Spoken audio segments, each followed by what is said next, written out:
Hello guys, what is going on? I'm Nozza and welcome back to another manga reviews episode.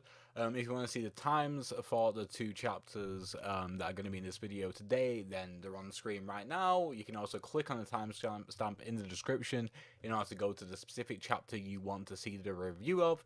Today we are going to be doing My Hero Academia 197 and also Haikyuu 317. My Hero Academia 197, very happy with this chapter. This chapter is confirmed sort of my undying love for Shinso. Like, he's just so incredible. You know, like people have that obsession with Bucky from the MCU. I have that with Shinso. I don't know why. Beast slash Apocalypse, because for some reason he now called Apocalypse. I don't know why that name change happened. I don't know whether it's to do with the translation I was reading or not. If you read a different translation, I doubt you did. But if you did, then please let me know if Apocalypse is even a thing in that. He's also a great character. The fact that he seemed to have the most wits about him, despite his state, suggests something about the character, like his base level. I'm very happy that he showed how smart he is as well. He's definitely someone to be reckoned with in the future. This chapter overall was rather predictable, but I'd rather it be predictable than disappointing. There's been a lot of chapters in the recent future which has all left a bad taste in your mouth. For example, Ayama, he was a traitor. Ooh, he wasn't, like, but that was what he was led to believe, and that's kind of annoying. Excited to see how Deku can outwit Shinso, because obviously the final match, or the final fight, sorry, does have Deku versus Shinso in it, which is going to be an excellent rematch. I'm very glad that they stayed up to the end. It makes sense. It's not really, I'm not going to pat the author on the back for doing that. It was very obvious to do. It's just that I'm happy that they did it. Considering that this fight focused on his presence in the battle rather than his abilities in the battle, I hope that we get to see what he can actually do once he gets to use the full range of his quirk. Well, obviously the full range of his quirk as it is now, because obviously it's had like a bit of a artificial augmented upgrade. But I am so excited. I'm also excited to see if Deku can withstand it as well at its full force. Like whether he can shock himself out a bit again, because he's done it in the past. But he's sort of like grown a bit and maybe can figure another way around it. Though I can't think of one right now. Also, I'm glad that Kaminari was the one to sort of spearhead the whole plan, considering Shinso seems to be sort of the brains of the group. I mean, Sue also is very intelligent. I'm sure she was the one to offer her use of a quirk. I'm pretty sure Kaminari would not have suggested that because he probably would have forgotten. But I am glad that Kaminari was the one to say, yo, I will be the one to take the bait. And he had the sort of like wit about him, as well as the, not necessarily confidence, but definitely more of the bravery. I mean, this is also like a team, like this is a school thing. Like, obviously injuries can happen, and they do happen, but you're in an environment where you almost can't die, and everyone's holding back somewhat. So maybe he wouldn't have done this in real life to like take the bait so easily, but it does show that he can do it in some situations. It also shows the general growth in him as a character and also as a hero. This fight made me more excited to see Class B in action. So I hope that if we do get to see more fights in detail, then the other characters don't disappoint. I also see no reason for the arc not to focus on more people, because I just focus on the other fights, as it did on this one. Just like by chapter real estate alone, it's not that big of a deal. This fight, the fight specifically, not just the arc, from start to finish, was 2 chapters long. So the actual fight itself was only 2 chapters. So, I mean, we've seen it before where they focus on other fights. Like when we got to see the fights against the teachers, we got to see all of them. I'm pretty sure there was fights where we got to see like glimpses of them, but we got to see, you know, it was like that's fine.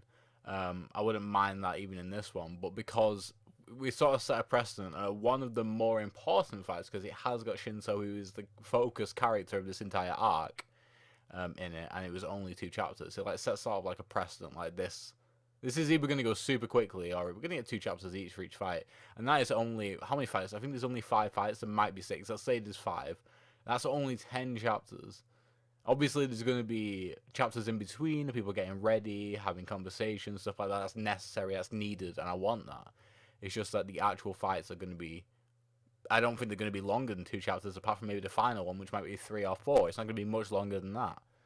So yeah, I'm just excited for Class B, honestly.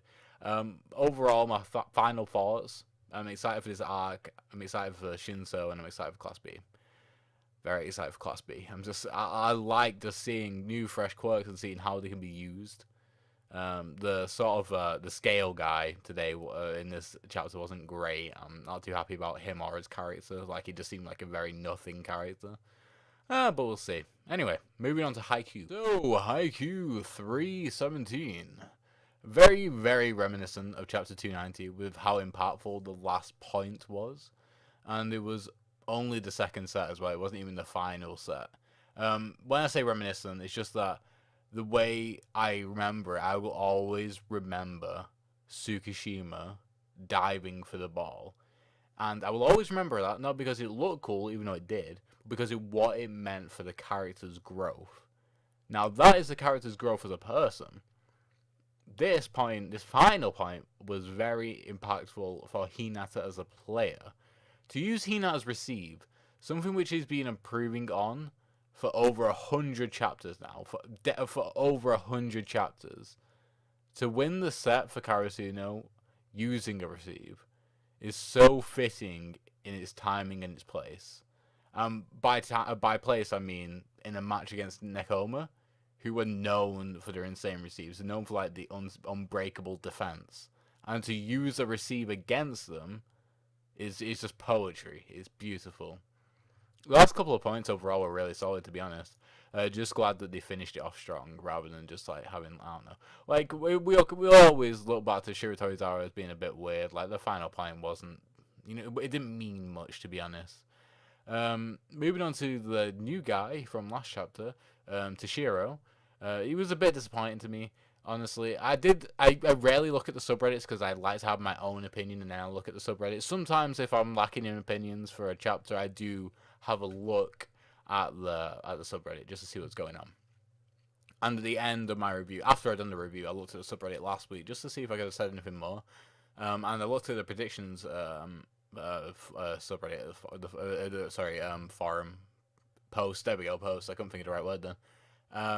And the subreddit either wanted him to be really good or to have some sort of Yamaguchi moment, which is very similar to what I thought as well, where he either actively messes up or actively does something great that's unexpected, but you can't really do that without messing up first. Otherwise, it's like it's not to be expected, but it's definitely not to be unexpected either.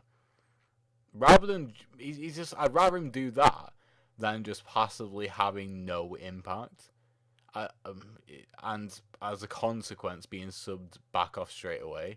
Like, it's not like he cost a point or something like that, then he got subbed off straight away. It was like he had no impact at all. So I just don't understand that, to be honest. To be fair, though, he might have just got subbed off anyway, even if he did do something good, just because I think it was just to give experience in sort of a high-pressure setting, just to play around players who are in that like scenario, just so you're not like left behind when you're playing like full-time, like in the roster, and you do come across experience in that with your team. You need to be sort of like have had experience before, so you're not just falling behind, you know what I mean? So I think that was the primary reason why I did get subbed on. However, his appearance, whether you liked it or not the way he looks, like his appearance in the manga.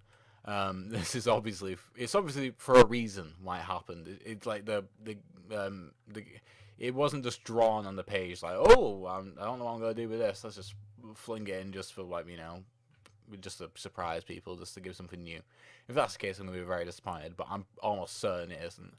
And he will have to make an appearance in the third set. And even if he doesn't somehow make an appearance in the third set, he will make an appearance in the future.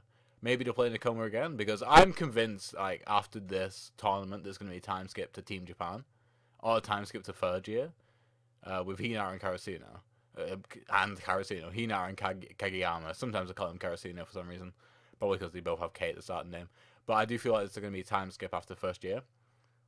So I'm not sure whether we'll see him play in Nakoma again, or we'll see him play in Team Japan, or whatever, or in pros, like in a pro league. I'm not entirely set on whether it's going to be in a pro league or Team Japan yet.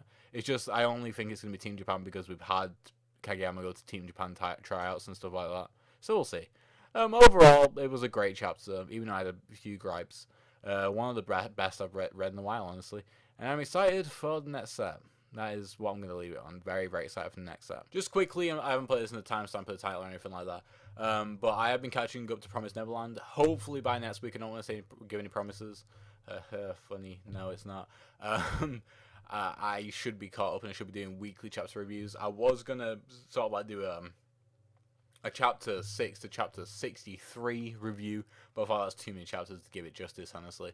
I can't really talk about the minutiae and stuff like that. All I'll say is I'm very, very much enjoying it. It's actually, at the moment, my favourite manga, which is... I mean, it's probably just because I'm not reading it weekly right now, but the author does do an insane job at leaving cliffhangers almost every single chapter.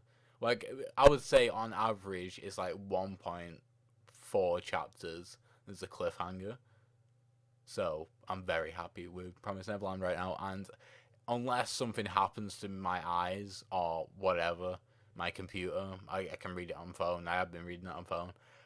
You should be getting weekly chapters starting next week from me. One thing as well, the reason why, if you haven't noticed that a lot of my videos are privated on my channel, or just aren't there on my channel, is because a company has been taking down manga related content that they own, in terms of like they own the manga or they own the publishing rights, scanning rights. I'm not too sure what they own, but they're taking stuff down, like any traces of panels, and even just any traces of a title.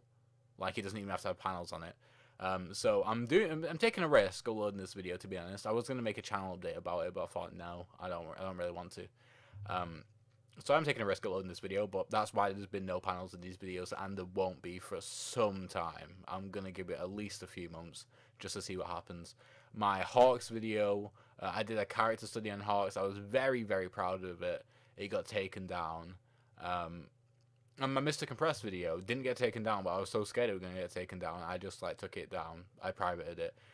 I've done 2 character studies on those 2. And I'm too scared to put them back up, even though I put in a lot of time and effort into them. Like a lot of hours.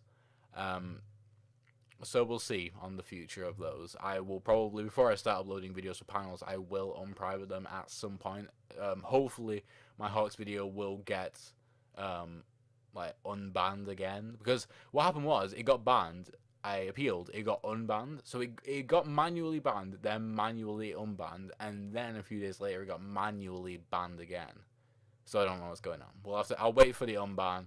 I'll probably unprivate the Mr. Compressed character study. Not gonna unprivate the Hot study character study, because that's just asking for trouble. So yeah. Moving on, I do have a Patreon. I am an author, and if you want to go check out chapter 1 for free of my new book, then you can do it. And if you want to support me for the future, you can become Patreon on it, and you will be able to read chapters monthly. I'm currently just finishing up chapter 2 right now, and it should be on there very shortly. There'll be a vlog on the channel as soon as it is, to sort of promote it, but also to talk about like what I've been doing whilst writing it and stuff like that. So yeah. Also, I'm an affiliate of a company called Creative Attribute, which from the ground up create free comics.